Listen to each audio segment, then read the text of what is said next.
Այսօր շատ քրիստոնեական եկեղեցիներում, տարբեր ուղղություններում տոն են նշում, տեղյակ եք, որ տոն է այսօր։ Ծաղկազարդ, տենց են ասում հայերեն, պալմ ու զոնդախ։ Այդ այն տոնն է, որ իմիջիայլոց էսի ամենահին տոներից մեկն է քրիստոնեական, Հիսուսի ժամանակներից տոնում են մինչև հիմա։ Այդ երբ որ Հիսուսը Ձիթենի լեռից իջավ դեպի Երուսաղեմ ու մարդիկ իրան դիմավորում էին ու գոռում էին հոսաննա։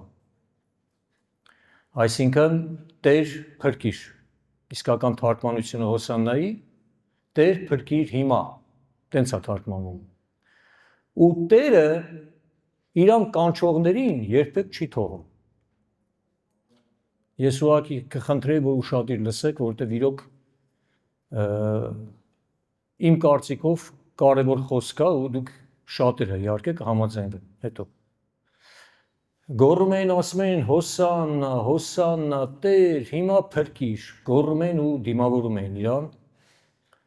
Ու իրան կանչողներին Տերը երբեք չի թողնում, որովհետև մյուս կիրակի օրը մենք նշելու ենք մի ուրիշ տոն, փրկության տոնը։ Զատիկ ենք ասում, դա հաղթանակի եւ փրկության տոնն է, ամեն։ Ասին Տեր փրկի, Տերը փրկեց։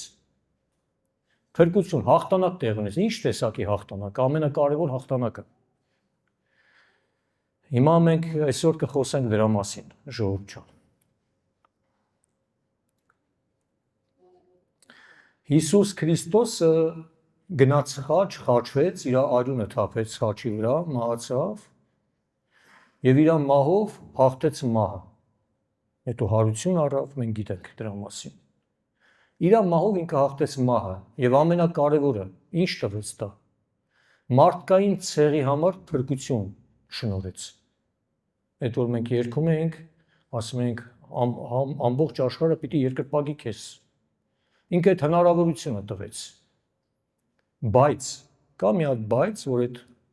հարցի մասին մենք կզրուցենք։ Բայց մինչև անդրադառնամ, մի հատ sense հարց տամ ձեզ։ Պետք չի որ պատասխանեք, ուղղակի ձեր մտքի մեջ։ Օրինակ ձեր համար ամենակարևոր բանը ի՞նչ է կյանքում։ Մտորեք։ Օրինակ տեսեք, ես այս ժամին չնայեցի, որ հանգարտ ժամը չանցնեմ, ես այս բնավորությունն եմ, էլի ժամը անցնում է։ Մի քանի օր առաջ սիրում եմ էլի տենց տեղեկություններ նայեմ, վիճակագրական տվյալներ, նայեցի, որ 2026 թվականի մարտ ամսի տվյալներով, այսինքն թարմ տվյալներով, երկրագնդի վրա արդեն մարդկության թիվը անցել է 8 միլիարդ 300 միլիոնը։ 8 միլիարդ 300 միլիոն։ Ես հիշում եմ, որ փոքր է 4 միլիարդ էր, թե իշքան 4.5 էր։ 8 միլիարդ 300 միլիոն։ Հետո այդ տվյալները վիճակագրական շարունակում են, ասում են 8 միլիարդ 300 միլիոնից 30-ից 33%-ը քրիստոնյաներ են։ Այսինքն այդ տվյալների համաձայն 2.5 միլիարդից 2.7 միլիարդ երկրագնդի վրա քրիստոնյաներ են բնակվում։ Ու ասում է քրիստոնեությունը մնում է երկրագնդի վրա ամենատարածված կրոնը։ Հիմա ես սրան սենց միտք ստացա, որպես շարունակությունը, քրիստոնեությունը մնում է երկրագնդի վրա ամենատարածված կրոնը, հիմա լսեք ուշադիր ինչ եմ ասում, եւ սատանան ուրախանում է դրանով։ Զարմանաք չէ, ասեք ես ինչ ասում, ոնց թե սատանան ուրախանա դրանով։ Գիտեք ինչի։ Որովհետեւ դա չի համապատասխանում Աստծո տեսանկյունին, իրականությանը։ Աշխարհի տեսանկյունից այդ վիճակագրական տվյալները այո տենց են, բայց Աստծո տեսանկյունից չի համապատասխանում իրականությանը։ Այսինքն այդ մարդկանց մեծամասնությունը իհարկե թվի մեջ կան վերստին ծնված իրական քրիստոնյաներ։ Բայց այդ թվի մեծամասնությունը, այդ մարդկանց մեծամասնությունը, դրանք անվանական քրիստոնյաներ են, որոնք որ զբաղված են ինքնախաբեությամբ։ Դրա համար սատանան ուրախանում է,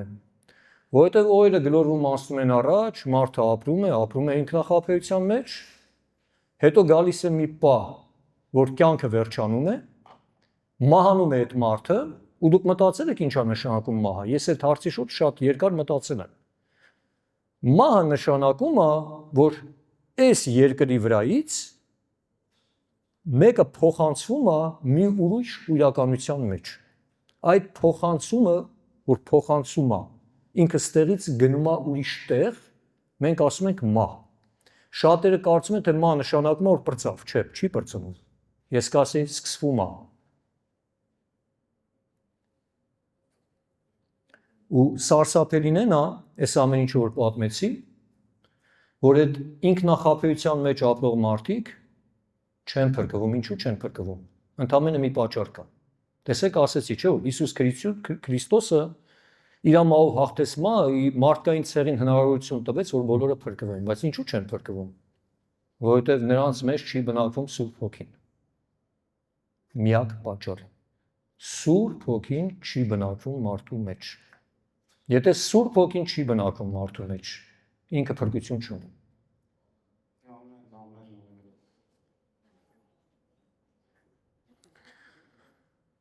Չարը գիտի, որ անվանական քրիստոնյաները առաջնորդվելով իրենց զգացմունքներով կարծում են, թե գնում են փրկության ճանապարհով, բայց դա չի համապատասխանում իրականությանը։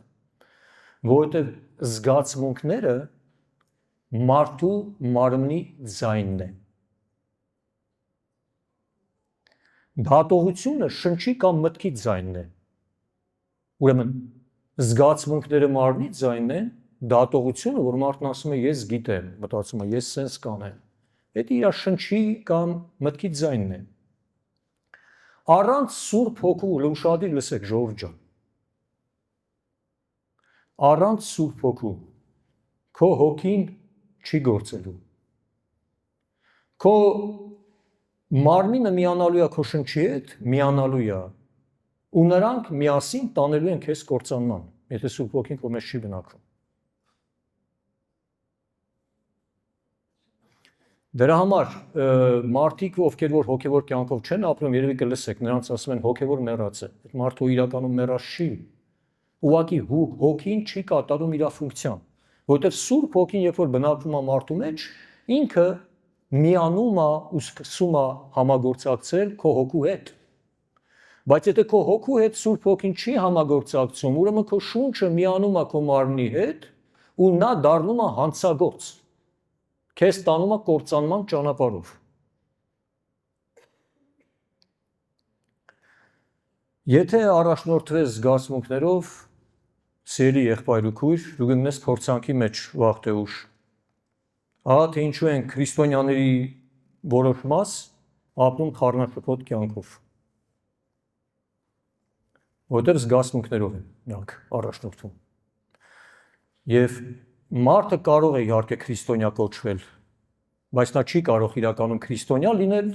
առանց Սուրբ Հոգու։ Կոչվելը մի բան է, լինելը մյուս բան է։ Երկրագնդի վրա բնակվում են 2.727 միլիարդ կներեք քրիստոնյա։ Արդյոք բոլորը առաջնորդվում են Սուրբ Հոգով։ Չեմ կարծում։ Մարդը կարող է լինի աստվածաբանական գիտությունների դոկտոր, լինի տարբեր տեղերում շատ լուրջ ծառայությունների մեջ ավագ, նույնիսկ կարող է լինի հովիվի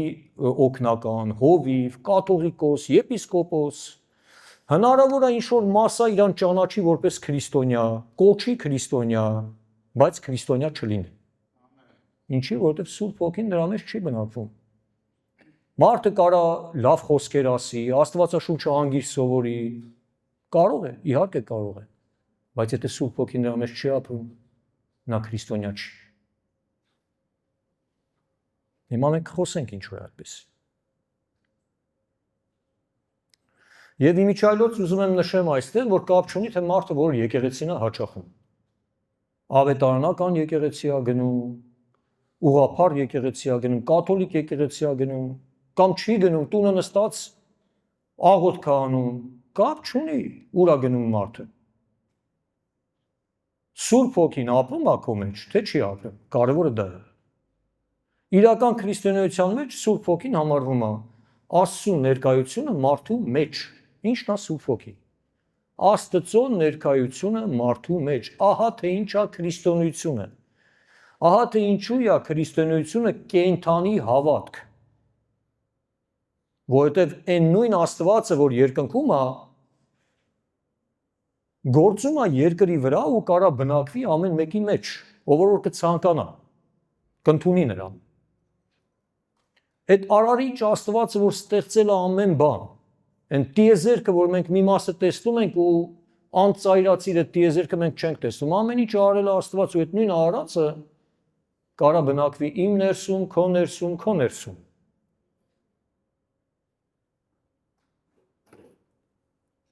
Սուրբ Հոգին է, որ մարդուն բերում է հավատքի ժողովուրդ։ Հավատքը հոգուց է։ Նա է, որ մարդուն նորոգում է ներսից։ Նա է, որ մարդուն դարձնում է իրական հետևորդ Հիսուս Քրիստոսի։ Սուրբ Հոգին քո մեջ չի ապրում, դու Հիսուս Քրիստոսին չես կարող հետևես։ Հետևաբար դու չես փրկվի։ Ինչի համար։ Որովհետև միակ փրկությունը Հիսուս Քրիստոսի մեջ է, ինքն է ճանապարհը դեպի երկինք, ինքն է ճանապարհը դեպի Հայր։ Բայց այդ Սուրբ Հոգին քո մեջ չի ապրում, դու ո՞նց ես Հիսուս Քրիստոսին հետևում, չես հետևի։ Չես հետևի, չես փրկվի։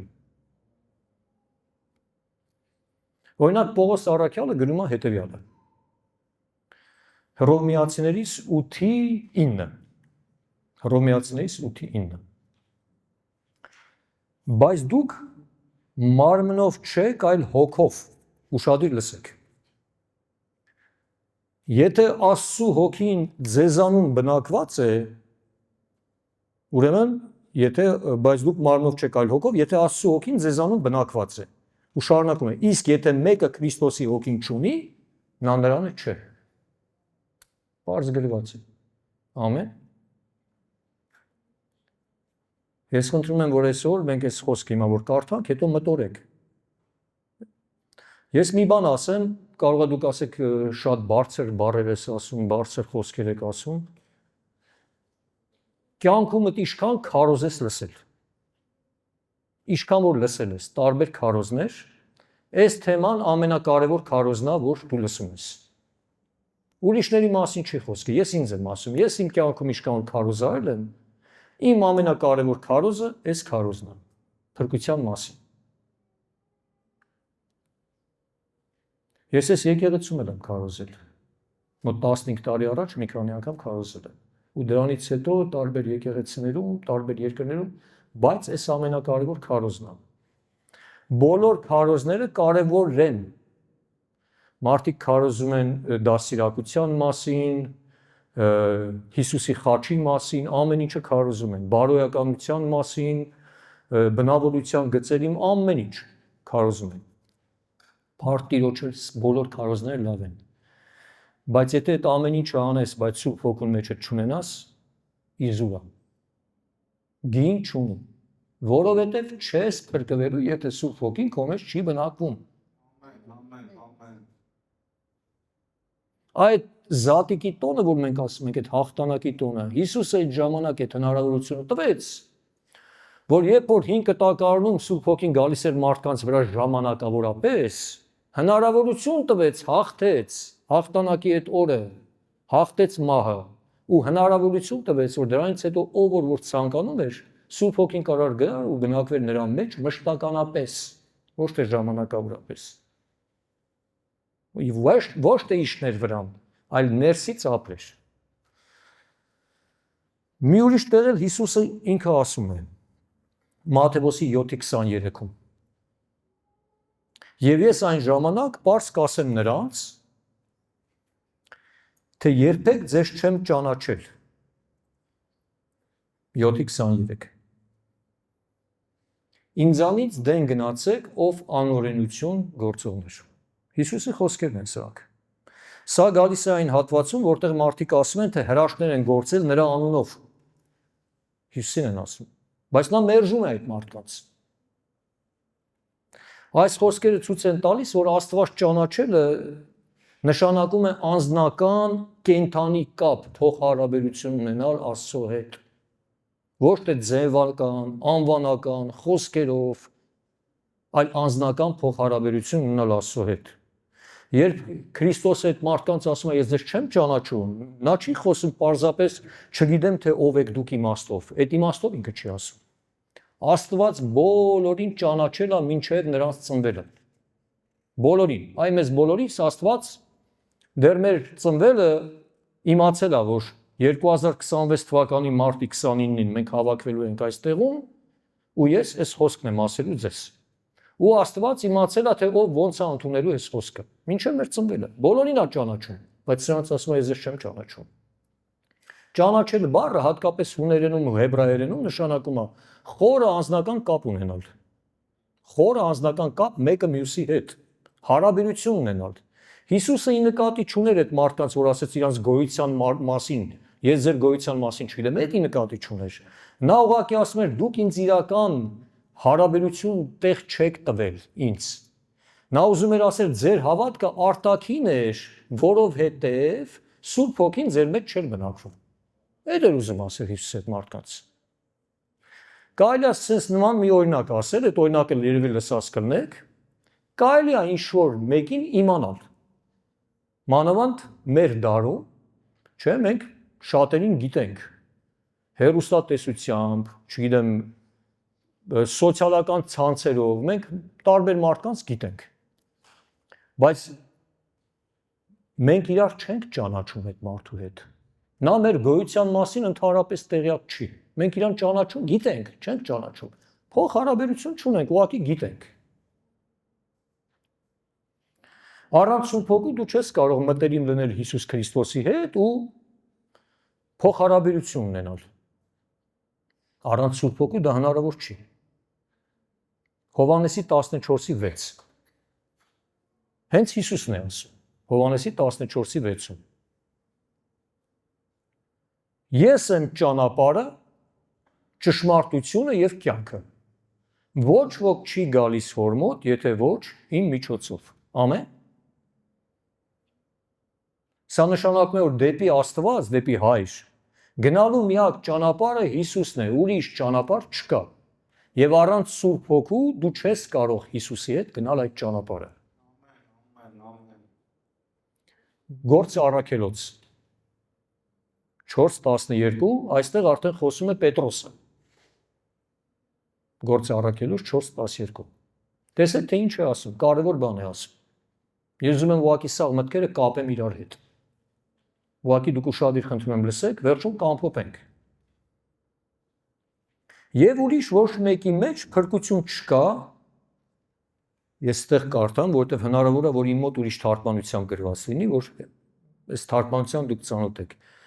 Եվ էլ մի ուրիշ ոչ մեկով փրկություն չկա, որովհետև ուրիշ անուն էլ չկա երկնքի ներքև մարդկանց տրված, որով կարելի է լինի մեզ փրկվել։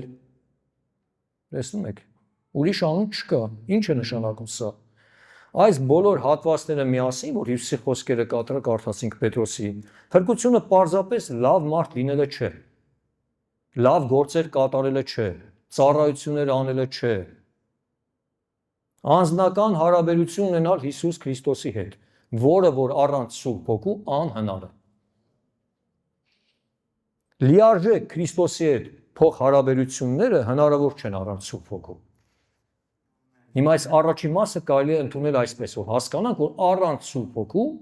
մենք այն Հիսուսին, որը որ միակ ճանապարհն է դեպի երկինք, դեպի Հայր, չենք կարող ճանաչել եւ նրա հետ փոխհարաբերություն չենք կարող ունենալ։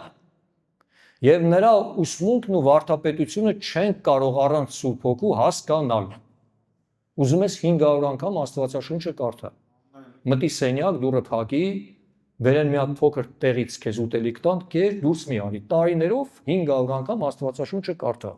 Սուրբ Հոգին քո մեջ չի ապրում, դու Հիսուսի վարդապետությունը չես իմանա։ Որտեղ Աստվածաշունչը գրադարանի հասարակ գրքերից չի։ Դրա համար հայերեն թարգմանությունը շատ ճիշտ է ասված։ Աստվածաշունչ, Աստծով շնչված, ներշնչված։ Սուրբ Հոգին պիտի բացի, որ դու հասկանաս, թե ինչ է ուզում Աստված հայտնի ոչ թե մարդկությանը, այլ քեզ, ով կարդում է, իրան է հայտնում։ Աստվածաշունչը դու չես կարդում ու համայն մարդկության համար մտքեր ես ստանում։ Եթե պետք է որ մեկ կիսվես ինչ-որ մի հասարակական վայրում, կբացի, բայց ուղիղ կերպով Աստված ուզում է խոսակո հետ Սուրբ Հոգով առաջնորդի, որ դու փրկվես։ Աստծո նպատակը ի՞նչն է։ Փրկությունը։ Հարց տվեցի, ասում եմ, ի՞նչն է ամենաթանկ բանը քո համար։ Ամենաթանկ բանը երկրի վրա տարբեր պատասխաններ կարանք տանք ու բոլոր պատասխանները ճիշտ են։ Մեկը կարող ասի իմ երեխան է, ճիշտ է, շատ ճիշտ պատասխան է, իմ համար էլ իմ երեխան շատ թանկ է։ Ու տարբեր նման բաներ։ Մեկը կարող ասի ծնողս է, շատ լավ է, բայց ծնողն է քեզ ծնե, քո համար դի թանկ լինի, բա իհարկե։ Բայց ամենաթանկ բանը փրկությունն է։ Փրկությունը, որովհետև մենք այս երկրի վրա ժամանակավոր այս կարճ կյանքը ապրում ենք փրկության համար։ Եվ գիտեք ի՞նչ է փրկությունը թանկ, ասեմ, որովհետև փրկությունը մեզ տրվել է Հիսուս Քրիստոսի արյան միջոցով, արյան գնով, եւ Հիսուս Քրիստոսի արյան մի կաթիլը դու չես կարող համեմատել ոչ մի հարստության հետ։ Ամբողջ տիեզերքի հարստությունը եթե դու ունենաս, մի կաթիլ Հիսուսի արյան մի կաթիլի հետ չես կարող համեմատել։ Հիսուսի արյան մի կաթիլը միլիոնավոր անգամ ավելի թանկ է, քան տիեզերքի բոլոր հարստությունները։ Դրա համար այդ արյան գնով, եթե հնարավորություն է տվել Հիսուսը փրկություն ունենալ, փրկությունը կյանքում ամենաթանկ բանն է։ Ուղղակի մենք չենք պատկերացնում, թե մահից հետո ինչ է կատարվում։ Եթե մենք պատկերացնենք, թե մահից հետո ինչ է կատարվում, ես չգիտեմ, թե մենք ոնց կապրենք այս երկրի վրա։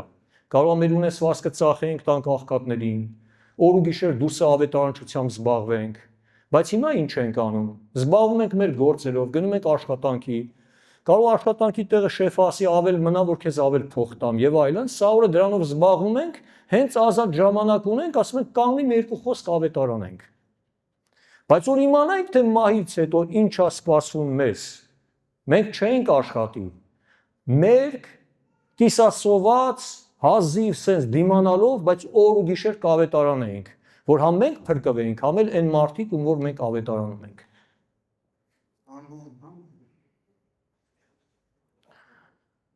Ա Կորինթացիներ 12:3-ում այդ վերջի մասում, վերջի փոքր մասում գրված ասում է ոչ ոք չի կարող ասել Հիսուսը Տեր է, եթե ոչ Սուրբ Հոգով։ Եթե դու Սուրբ Հոգին քո մեջ չի բնակվում, դու ասում ես Հիսուսը Տեր է, դու սուտ ես խոսում։ Գիտես թե ես սուտ խոսում, իրականության մեջ տենց է, բայց դու չես հասկանում, թե ինչ ես ասում։ Պարզ գրված է, ոչ ոք չի կարող ասել Հիսուսը Տեր է, եթե ոչ Սուրբ Հոգով։ Ուղղակի լսել է մեկը, ասում է Հիսուսը Տեր է, խի, դե գնացի եկեղեցի սա գոռում էին Հիսուսը Տեր է, երգում էին էկրանի վրա գրածել Հիսուսը Տեր է, բա Տեր է, բա ինչ է։ Բայց դու այդ հայտնությունը ստացել ես, չէ՞։ Խի չես ստացել, որովհետև Սուրբ Հոգին քո մեջ չի ապրում։ Սուրբ Հոգին է վկայում Հիսուսի մասին։ Աստծո խոսքում ասում է, որ հենց Աստծո Հոգին է օգնում մարդուն հասկանալ, թե ով է Հիսուս Քրիստոսը։ Առանց դրա մարդը կարող է իմանալ Հիսուսի մասին որպես մի պատմական անձի մասին, կամ որպես մի մարդու մասին, որի մասին պատմեն ուրիշները կամ ասում են ինքն էլ Աստված, երրորդության մի մասն է, բայց ինքը չգիտի ինչի մասին է խոսում։ Եվ Սուրբ Հոգին է անձնական հաղորդակցության միջնորդը, ժողովուրդ։ Հիսուսի համբարձվելուց հետո Սուրբ Հոգին է գործում հավատացյալների մեջ։ Սուրբ Հոգին գործում է հավատացյալների ներսում, նրանց մեջ։ Ինչ է անում Սուրբ Հոգին։ Մխիթարում է, ուսուցանում է, հանդիմանում է, առաջնորդում է, վկայում է Հիսուսի մասին։ Տենում եք ինչ է, գերբնական բան է։ Մխիթարում է, ուսուցանում է, հանդիմանում է, առաջնորդում է, վկայում է Հիսուս Քրիստոսի մասին։ Ինչի համար, որ մենք գնանք փրկության ճանապարհով։ Ճիշտ որոշումներ կայացնելու կյանքի կարևոր դաշտերում ով է օգնում։ Հիսուս Քրիստոսը։ Ես ձեզ օրինակ ասեմ, ժողովուրդ ջան, ես իմ մասին եմ խոսում։ Ես ընդհանրապես մտածել եմ, հիմա չէ, շատ վաղուց, իմ կյանքի ամենակարևոր հարցերում, որ մինչև հիմա ես սխալներ եմ կատարել, իմ կյանքի կարևոր հարցերում, ամենակարևոր։ Խոսքը չի վերաբերում էլ, ես պետք է առնեի, ասենք, Volkswagen, բայց ես առա Mercedes, դրա մասին չի խոսքը։ Ոչ Volkswagen-ն է երկինք տանում, ոչ է Mercedes-ը, նման հարցերի մասին չի։ Կարևոր հարցերի մասին։ Ինչ կարևոր հարցեր կան օրինակ։ Երեխաների դաստիարակությունը կարևոր հարց է։ Կարևոր հարց է։ Էլ ինչ կարևոր հարցեր կան։ Ամուսնանալը կարևոր հարց է։ Կարևոր հարց է։ ինչ որ մի երկիր տեղափոխվել ապրելը կարևոր հարց է, կարևոր հարց է, մասնագիտություն ընտրելը կարևոր հարց է, կարևոր, այսինքն ես բաներ եմ ասում, որ մարդ իր կյանքի ընթացքում 1000 անգամ չի անում, չէ՞։ Եվ ես այդ կարևոր հարցերը շատ են, կարանք մտածենք հարյուրավոր կարևոր, եւ ինչքան սխալ ես որ արել եմ, մինչեւ այն ժամանակաշրջանն եմ արել, որ Սուրբ Հոգուն չեմ ճանաչել ես։ Իմ մարդկային գաղափարով որոշումներ եմ կայացրել ու սխալվել եմ։ Դրա համար, երբ որ Սուրբ Հոգին բնակվում է մարդու մեջ, մարդու ներսում, ու առաջնորդվում է Սուրբ Հոգով, հավանականությունը շատ քիչ է, որ դուք սխալվես նման կարևոր կյանքի հարցերում, որովհետև եթե հանկարծ կարևոր հարցերում սխալվես, ես ասեմ, ժողովուրդ ջան, հնարավոր է մինչև կյանքիդ վերջի օր տառապես, լինում է այդպես։ Դրա համար Սուրբ Հոգու առաջնորդությունը շատ կարևոր է։ Վերստին ծնունդ, նոր կյանք Սուրբ Հոգու միջոցով, Սուրբ Հոգով է, թե հոգով չի։ Սուրբ Հոգով։ Հոգևոր կյանքը սկսվում է վերստին ծնունդից կամ վերածնունդից, չգիտեմ հայերեն ոնց է ճիշտ, որը տեղի ունենում Սուրբ Հոգու միջոցով։ Հովհաննեսի 3-րդ գլխում օրինակը կարանք կարդանք, Նիկոդեմոսի հետ օրինակը, հա, կարդացել եք որոշներդ։ Հոգու առաջնորդությունը Քրիստոսին հետևելու մասը, ժողովուրդ ջան։ Տեսեք Պողոս առաքյալը գրել է հետևյալը, Հռոմեացիների 8:14։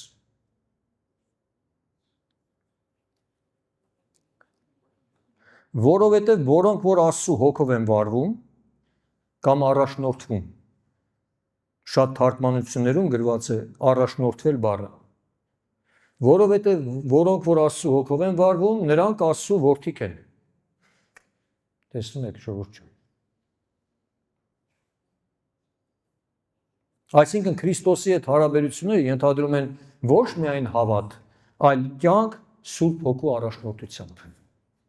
Առանց Սուրբ Հոգու առաջնորդությամբ չկա քրիստոնեական կյանք։ Ուրեմն կարելի է իմանալ Քրիստոսի մասին, հետաքրքրվել նրանով, նույնիսկ փորձել ապրել նրա ուսմունքով ու վարդապետությամբ, կարելի է, բայց խորը, փրկարար անձնական հարաբերություններ Քրիստոսի հետ հնարավոր են միայն Սուրբ Հոգու միջոցով եւ նրա հետ համագործակցությամբ։ Ուրիշ տարբերակ չկա։ Մեզ ժողովուրդ ջան, պետք է Սուրբ Հոգին։ Ես վերնագիր չէի գրել այս իմ խոսքի մասին, արեք անվանեք այսօրվա խոսքը, մեզ պետք է Սուրբ Հոգին։ Ամեն մեկին պետք է Սուրբ Հոգին։ Հիսուսը հենց ինքը ասաց, Հովհաննեսի 14-րդ գլուխ, եթե Աստվածաշունչ ունեք բացեք Հովհաննեսի 14-ը, բայց պահեք, որովհետև հետո փոխելու ենք 15, հետո փոխելու ենք 16, Հովհաննես։ Սկզբից կարդանք, թե ինչ ասաց Հիսուսը Հովհաննեսի 14-րդ գլխի 16-17 խոսքում։ Հովհաննեսի 14, 16, 17 Եվ ես պիտի աղաչեմ հորը և նա ձեզ մի ուրիշ մխիթարիչ պիտի տա, որպեսզի ձեզ հետ լինի հավիտյան ճշմարտության հոգին։ Այստեղ Հիսուսը խոսում է Սուրբ Հոգու մասին, անվանելով նրան մխիթարիչ։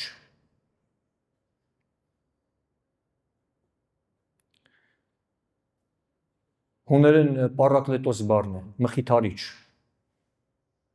որովհետև Սուրբ Հոգին է մխիթարում։ Մեկ այլ տեղ շարունակում է 15-րդի 26-ը։ Շատ կարևոր շարունակություն է այստեղ։ Երբ մխիթարիչը գա, որին ես ձեզ պիտի ուղարկեմ հորից, ճշմարտության հոգին, որ հորից է ելնում, նա պիտի վկայի իմ մասին, քիչ առաջ ասացի։ Սուրբ Հոգին է Հիսուսի մասին վկայում։ Եվ 16-ի 7-ում ավելացնում է։ Հովհաննեսի 16-7 Բայց ես ճշմարտությունն եմ ասում ձեզ, օգտակար է ձեզ համար, որ ես գնամ, որովհետև եթե ես չգնամ, մխիթարիչը մեզ մոտ չի գա, իսկ եթե գնամ, նրան ձեզ մոտ կուղարկեմ։ Խոսվում է Սուրբ Հոգու կարևորության մասին։ Այսինքն 3 տարբեր տեղեր, բայց իրար հետ կապ ունեցող տեղեր են։ Հիսուսը ասում է։ Հովհաննեսի 14-ի 16-17, Հովհաննեսի 15-ի 26, Հովհաննեսի 16-ի 17։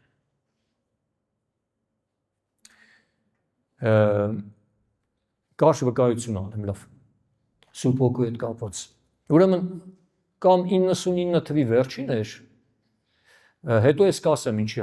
համար եմ այս վկայությունը ասում, կապ ունի։ Դրա համար եմ ուզում ասեմ։ 99 թվի վերջին էր կամ 2000 թվականի սկզբին, չեմ հիշում։ Կամ դեկտեմբերի վերջի օրերն էին, կամ 2000 թվականի սկզբի օրերին էր, որ ես հիշում եմ, շատ լավ հիշում եմ այդ օրը, ես մի հատ մութ սենյակում նստած էի ու ակամայից հայտնվեցի Սուրբ Հոգու ներկայության մեջ։ Ես այն ժամանակ չէի ճանաչում, չգիտեի ինչ Սուրբ երրորդություն, Հիսուս, լսել էի, բայց Սուրբ Հոգի ոչ մի բան ես չգիտեի։ Ուղղակի հայտնվեցի Սուրբ Հոգու ներկայության մեջ։ Ես այդ պահին չհասկացա, հետո երկար ժամանակ անցավ ու ինձ բացվեց։ Ու երբ որ ես հայտնվեցի նրա ներկայության մեջ, շատ կարճ ժամանակում Սուրբ Հոգին խորը արժեքներ ցույց տվեց ինձ։ Արժեքներ, որի մասին երբեք ես չէի մտածել կյանքում։ Ես ապրում էի իմ կյանքով, ոնց որ շատերը, զբաղված էի իմ գործերով, ես ունեի իմ շրջապատը, իմ հասկացողությունը ունեի, այդպես ապրում էի, ամեն ինչ իմ համար նորմալ էր, լավ էր, ես ունեի իմ երազանքները, իմ ամեն ինչը, բայց այդ պահին, երբ որ ես հայտնվեցի այդ մթնոլորտում, Սուրբ Հոգու ներկայության մեջ, աներևեկայելի զգացմունքներ առաջացան իմ մոտ, լցվեցի գերբնական խաղաղությամբ, լցվեցի մխիթարությամբ, հոգուս խորքում, չնայած Հիսուսին ես չէի ճանաչում, բայց նրա քնքշությունը զգացի, սեր զգացի, անհասկանալի sense բաներ էի զգում, չէի հասկանում, թե այդ ինչ է, էլի այդ պահին, sense։ Ու պատկերացնում եք Տիրոջ ողորմությունը Սուրբ Հոգու առաջնորդությամբ այդ զգացմունքները երբ որ ստացա, հասկացա, որ ինչ որ մի հատ ճշմարտություն է, որ ես այդ ճշմարտությունը չեմ ունեցել։ Ես առանց Հիսուսին ճանաչելու ընդունեցի այդ ճշմարտությունը իմ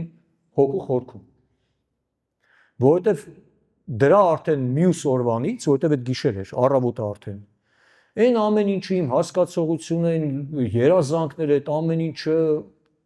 արժեքները ես որ ունեի, իմ համար դառավ իմ աչքին աղբ։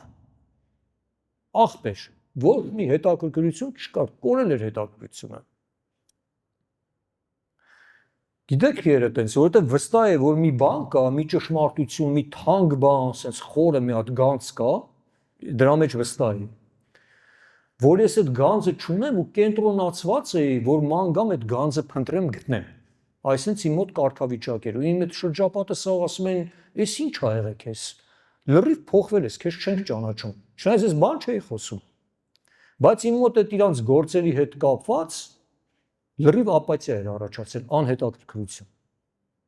Ու մի խոսքով ես չեմ ուզում երկար ասեմ, ժամանակը կարճ է, ես այդ ընդունեցի այդ ճշմարտությունը, Աստված ինձ հանեց ճանապարհ։ Սկսեց առաջնորդել, ես ոնց որ ձեն ես չէի լսում, բայց իմ մեջից ես զգում էի, որ էս պետք է անեմ, այն պետք է անեմ, սկսեց առաջնորդել։ Ու դուս եկա մի ճանապարհ, այդ ճանապարհը շատ ծանր ճանապարհ էր, ժողովուրդ ջան, շատ ծանր ճանապարհ, լիքը տառապանքներով, ցավերով, երկար տես ճանապարհ անցա։ Բայց ոչ մի անգամ, որտեվ Սուրբ Հոգին էր ինձ առաջնորդում, չտրտնջացի ես, երբեք չմեղադրեցի Աստծուն։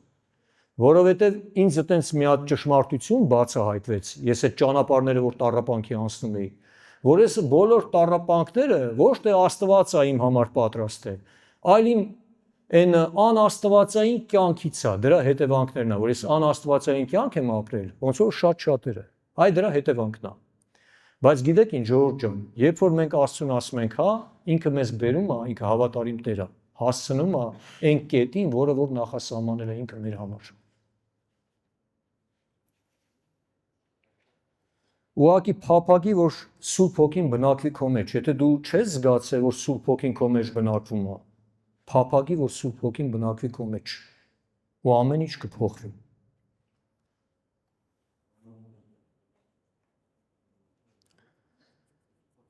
Տեսեք, ուրեմն 5 կտակարանում Սուրբ Հոգին ուներ արտաքին ազդեցություն։ Ոնց որ ես այդ սենյակի մասին պատմեցի, որ մուտ սենյակում էի ու հանկարծ հայտնվեցի Սուրբ Հոգու ներկայության մեջ։ Այն ժամանակ հին կտակարանային ժամանակաշրջանում, այսինքն մինչև Հիսուսի ծնվելը, այդպես է եղել։ Սուրբ Հոգու ուրեմն ազդեցությունը հաճախ նկարագրվել է իջավ մարդու վրա, իջավ թագավորի վրա, այդպես է եղել։ Կամ եկավ մարդու վրա, չիջավ, տեղ կա գրված է եկավ մարդու վրա, ոչ թե բնակվեց ներսում։ Հին կտակարանում այդպես է։ Ու Սուրբ Հոգին այն ժամանակ ոնց որ ասի ժամանակավորապես է եկել։ Սուրբ Հոգին չէր բնակվում մշտապես մարդկանց մեջ, գալիս էր որոշակի նպատակով։ Երբ կարդում ենք հին կտակարանը, շատ տեղեր կա։ Նոր կտակարանում էլ տեղ կա, երբ որ Ղուկասը ասում է, որ Սուրբ Հոգին իշնի, այդ ինքը ինտերպրետացիա է անում հին կտակարանային մի դրվագ։ Որտեվ նոր կտակարանում Սուրբ Հոգին բնակվում է մարդու մեջ, չի իշնում մարդու վրա։ Կարա իշնի, բայց Աստծո վերջնական նպատակը այդ չի։ Տիրոջ նպատակը այն է, որ Սուրբ Հոգին բնակվի իր մեջ։ Ու հին կտակարանում որոշակի նպատակով էր Սուրբ Հոգին իշնում կամ գալիս, որ մարգարաներելու համար, մարգարեները մարգարեանում էին, կամ առաջնորդելու համար, կամ հատուկ ինչ-որ ծառայություններ կատարելու համար, բայց նաև դեպքեր ենք տեսել, որ եկել է Սուրբ Հոգին ու հեռացել է։ Սավուխ թագավորի օրինակ դեպքը, չկարդացել ենք։ Ուրեմն նոր կտակարանում Սուրբ Հոգին բնակվում է մարդու ներսում։ Ինչ հրաշալի արտոնություն ունեն նոր կտակարանային ժամանակաշրջանում Հիսուսի ծնվելուց հետո ապրող մարդիկ։ Պենտեկոստից հետո ուրեմն Սուրբ Հոգին տրվում է ամեն հավատացյալի մեջ, գալիս է ամեն հավատացյալի մեջ, մշտապես բնակվելու։ Դրա համար գրված է, որ ձեր մարմինը Սուրբ Հոգու տաճարն է։ Գրված է այդպես։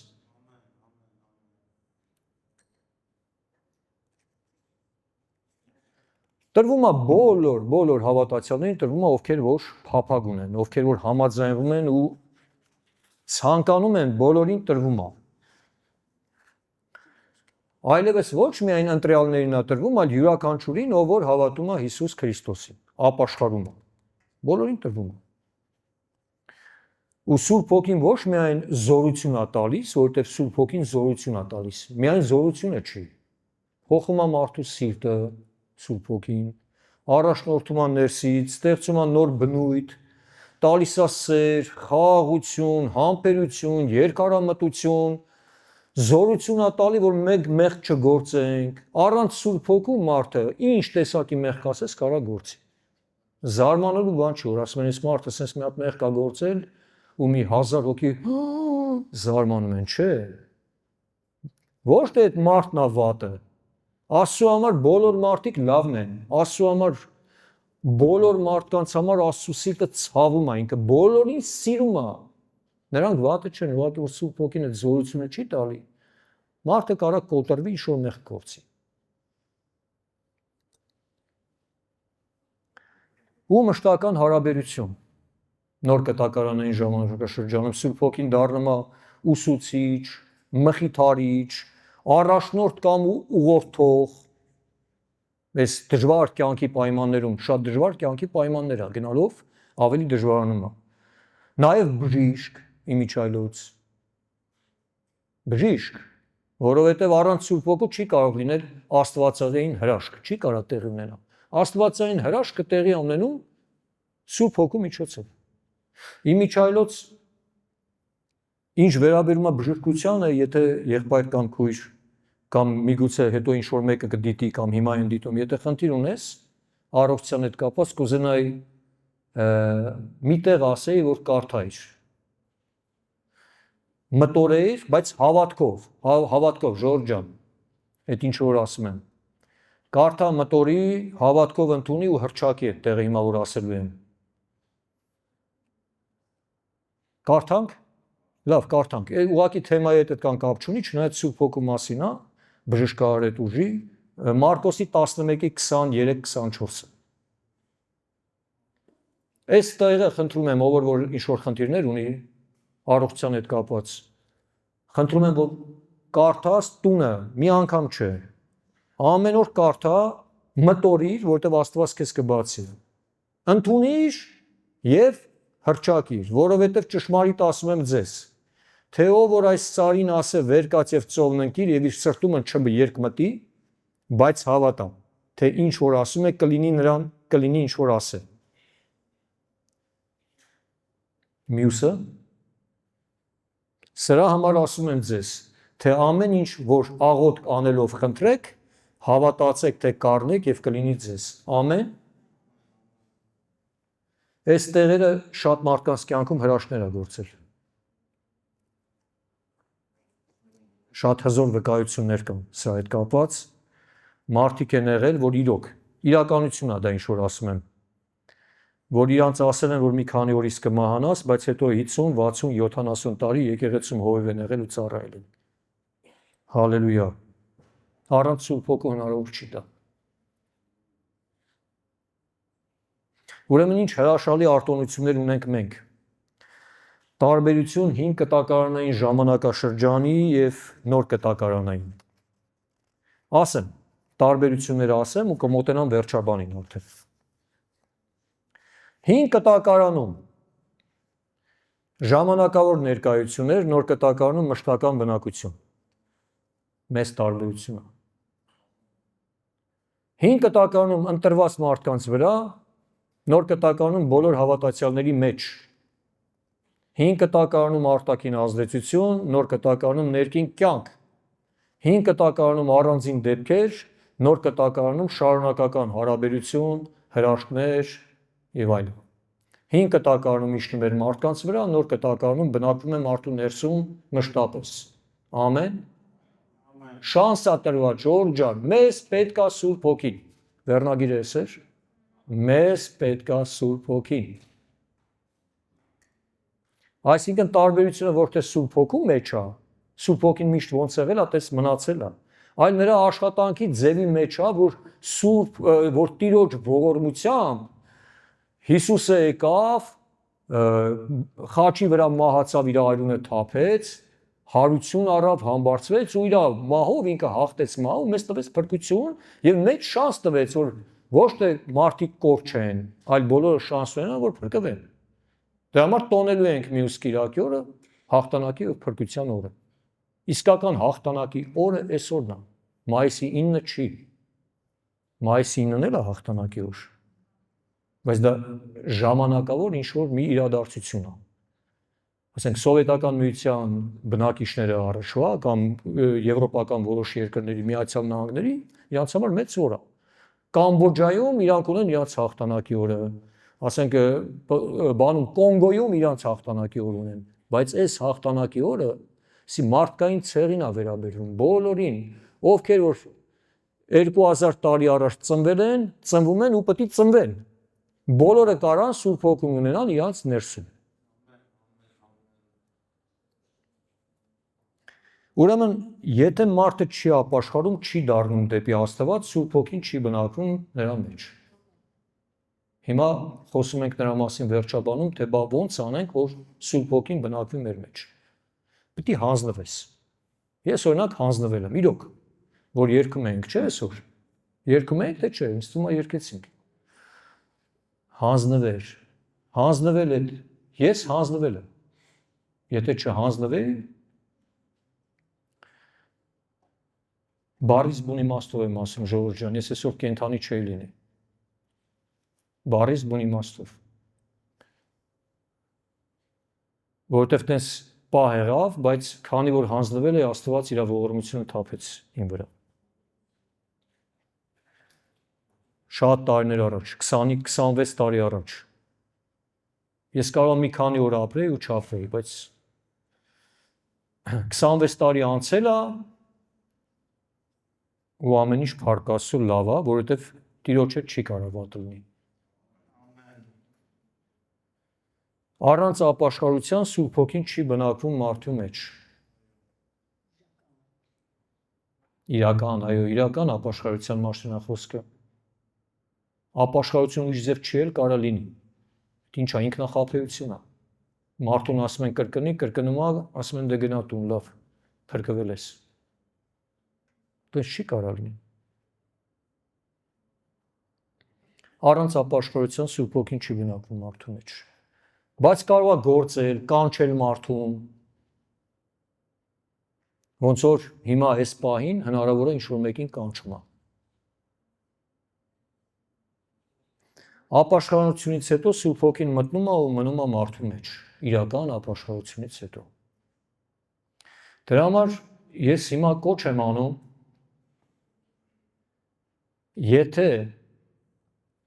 ինչ-որ մեկի մեջ Սուրբ Հոգին չի բնակվում, միգուցե դու առաջի անգամ ես լսում սրա մասին։ Ես էլ եմ առաջի անգամ, երբ որ լսեցի, զարմացա։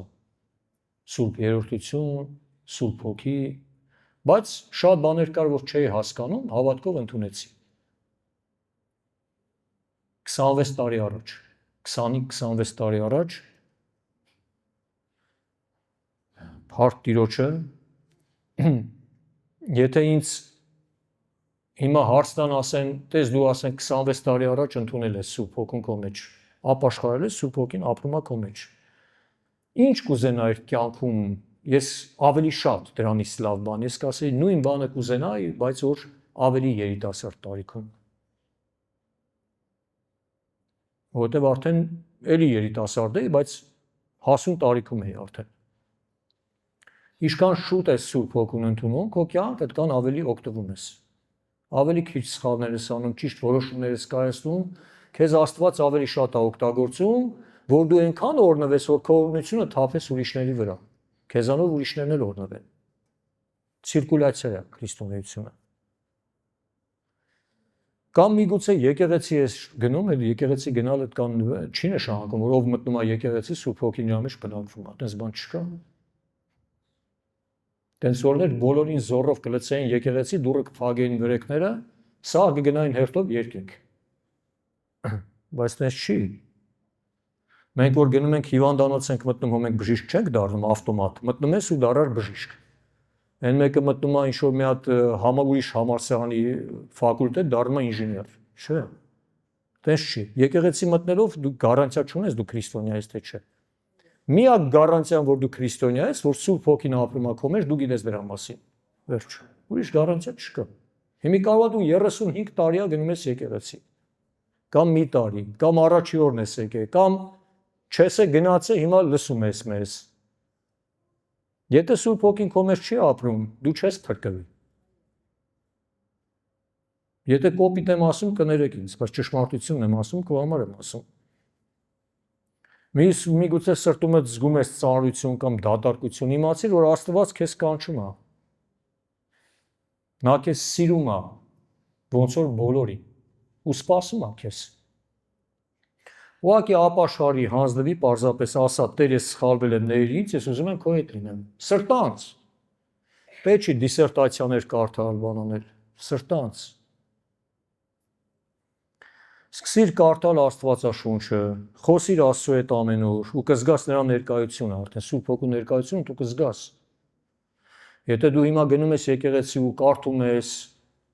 անձնական հայտնություններ չունես, սա որ ասում ես, այս մեկը սենց բան ասեց, այն մեկը սենց ասեց, այս մեկը այն ժամանակ սենց մի հատ միտք ասեց։ Հələ դու մի հատ ուշադիր քննի քեզ, Սուրբ Հոգին քո մեջ բնակվում է։ Որովհետև եթե Սուրբ Հոգին բնակվի քո մեջ, դու քո արձական հայտնությունները կունենաս։ Դու քո կյանքում կտեսնես Տիրոջ ձեռքը արդեն։ Նրա առաջնորդությունն ու հրաշքները կտեսնես։ Ու անկախ քեզ շրջապատող իրականությունից քո սրտի մեջ կբնակվի Աստծո արդարությունը։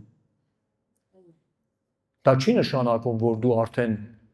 առավոտը կհելնես, գնաս հայլու մեջ կնայես, մեկ էլ հայլու մեջ կզարմանաս, կես ինչ թևեր են աճել հետևիցս։ Չէ, թևեր չեն աճի։ Հնարավոր է դու նորից ինչ-որ սխալներ գործես։ Բայց Սուրբ Հոգին իր զորությունը կթափի վրա քեզ կառաջնորդի, որ դու կարողանաս գտնես ամեն ինչի ելքը, որ անկախ իրավիճակից, ինչա կատարվում քո շուրջ բոլորը, երկնքի արքայությունը քո մեջ կլինի, արդարությունը, ուրախությունը, խաղաղությունը, սերը եւ ամենակարևորը վերջի վերջո փրկությունը, փրկության համար է դա։ Հռոմեացիս 14:17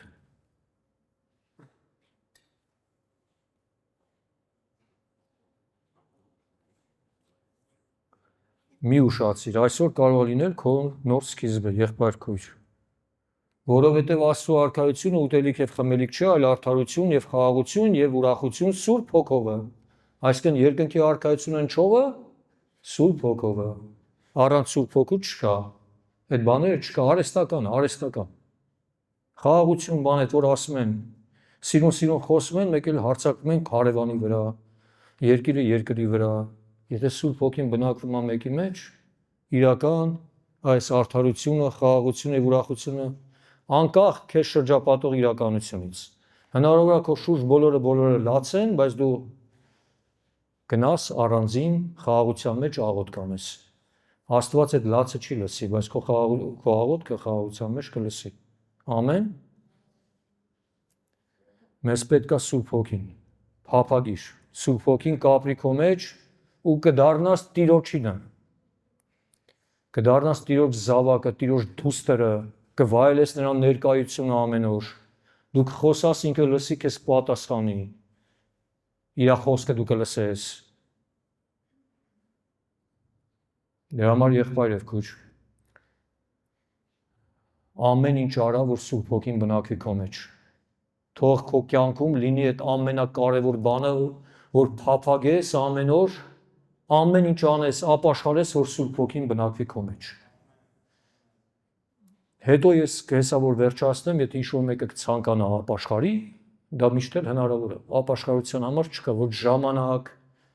ոչ տեղ, ապաշխարությունը այդպես բան է, որ եւ ապաշխարությունն էս բանը, որ մի անգամից պետք է անես։ Պետք է չթողես վաղը, մյուս օրը, ես մարդ եմ ճանաչում Ամերիկայում, ես մոտավորապես երևի կլինի մի 2016 թվականից մինչև հիմա 9 տարի է։ Ես Ամերիկա շատ եմ գնում, տարին մի քանի անգամ գնում եմ, ամեն անգամ իրան տեսնում եմ։ 16 թվականից, նույնիսկ տարել եմ ուրիշ հովիվների մոտ, ուրիշ հովիվներ ասեմ, կարող է չի լսում, ուրիշին կլսի։ Տարբեր տեղեր եմ տարել, միշտ ասում են, քան ապաշխարում ես, ասում եմ, ես մի բանն անեմ նոր։ Հետո ասում են, մի բանն էլ անեմ նոր։ Ամեն անգամ գնում եմ, ինչ-որ նոր ծրագրեր ունի։ Տանում եմ հովիվների մոտ, ասում եմ, այս մի հատ կարևոր ունեցել, լավ է բացատրում։ Սենց մի հատ առանց դրա չեմ կարող ապաշխարեմ։ 9 տարի անցել է։ Հիմա ես հավատում եմ, որ այդ մարդը ապաշխարելի է։ Բայց Ժողովուրդ ջան, խի եմ այս դեպքը պատմում, գարանտիա չկա ով ինչքան կապրի։ Ոչ մի գարանտիա չկա։ Էլ խիտ ձգձգի մարդ, կամ ինչ կապ ունի, դու ինչ ծրագիր ունես, ապաշխարություն։ Ընդհակառակ ապաշխարի, որ այդ ծրագրերը Սուրբ Հոգին առաջնորդի, ավելի փայլուն ձևով անես։ Մտքեր ստանաս գերբնական երկնքից, որ ասես ես որ իմ ուժերով անեի, sense լավ չէր ստացվի, իրոք չի ստացվի։ Դու հոգու ապագան չես տեսնում։ Աստված միաժամանակ գտնվում է անցյալում, ներկայում ու ապագայում։ Ինքը քեզ կառաջնորդի, կասի ոնց անես։ Ես որ ուզում եմ տեղ գնամ, օրինակ, մեր ընտանիքում մենք այտենց ենք որոշել իմ կնոջ հետ, նույնիսկ հասարակ տեղ գնալուց մենք աղոթում ենք։ Տեր ջան, գնամ, թե չգնամ։ Տերը առաջնորդում է։ Ու եթե մենք զգում ենք, որ պիտի չգնամ, չենք գնում, որովհետև եթե ես առանց Սուրբ Հոգու առաջնորդության գնամ, հնարավոր է դա լավ տեղ է։ Կարող է կողքից մեկը լսի, ասի, բայց ի՞նչ վատ տեղ է քեզ հրավիրել են, բայց կարող է լավ տեղ է։ 99-ի համար լավ տեղ է, բայց իմ հետ կարող է ճանապարհին մի բան լինի։ Լավ չի մի հատ Տերերի Տիրոջը հարցնեմ, պետք է գնալ, թե չէ։ Վկայություններ շատ կան, ուղղակի ժամանակ չկա։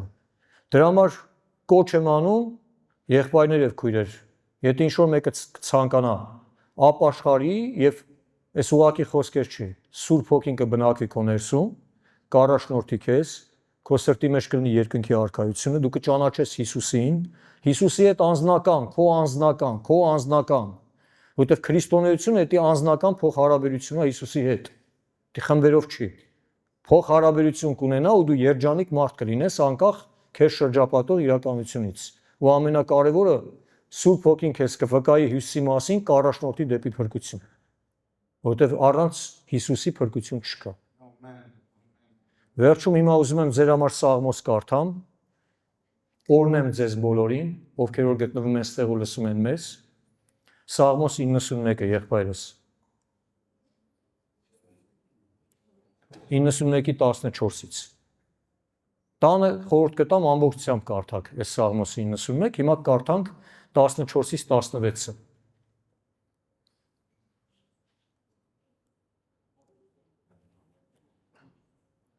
Որովհետև նա ինձ ցանկացավ եւ ես կփրկեմ նրան։ Նույնիսկ եմ կրկնում, որովհետև նա ինձ ցանկացավ եւ ես կփրկեմ նրան։ Ես բարձր կանեմ նրան, որ նա ճանաչում է իմ անունը։ Նա կկանչե դեպի ինձ եւ ես կլսեմ նրան։ Ես նրա հետ կլինեմ նեղության մեջ, կապրեսնեմ նրան եւ փառավոր կանեմ նրան։ Երկայն օրերով կկշտացնեմ նրան եւ իմ փրկությունը ցույց կտամ նրան։ Հռչակում եմ այս խոսքերը ձեր վրա, Տերը օրհնի ձեզ։ Եվ ես հույսով եմ, որ բոլորը Սուրբ Հոգով կառաջնորդվեն, Սուրբ Հոգին կբնակվի նրանց ներսում, բոլորի։ Ամեն։